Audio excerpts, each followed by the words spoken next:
Anyone who believes in the fairy tale of evolution expects you to think that people are really low-down, dirty animals.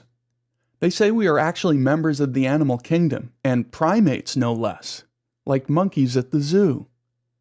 But people of true faith understand that's not the case at all.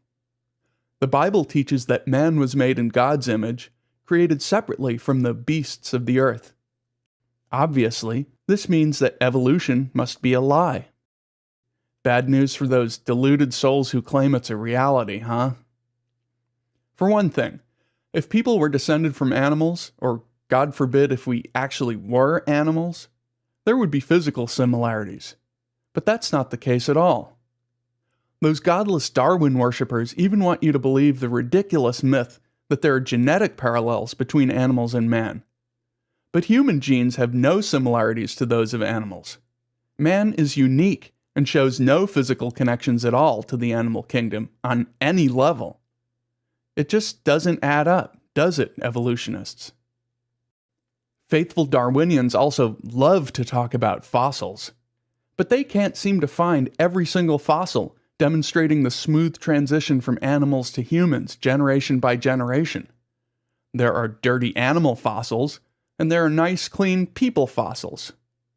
As we creationists like to say, just show us a fossil of every single transitional animal that has ever lived on Earth. If they did, we'd gladly convert to their religion instead. But they can't, so we'll stick to our beliefs. At least we have proof. Finally, if people came from animals, we would have inherited some of our behavior from them.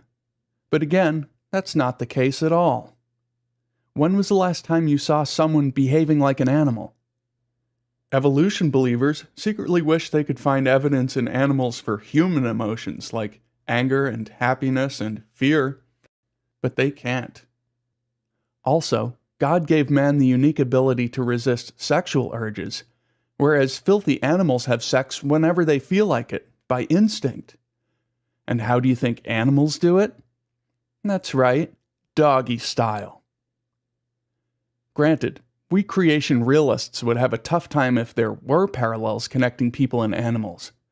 And of course, the case against evolution would totally fall apart if the link-by-link relatedness of all animals around the world demonstrated the same parallels in terms of physical anatomy, microbiology, physiology, and genetics, and if the appearance of increasingly complex life forms in the fossil record could be found in corresponding layers of rock everywhere around the globe, as dated predictably and repeatably by highly accurate radiometric methods, which use the same understanding of physics that created the atomic bomb.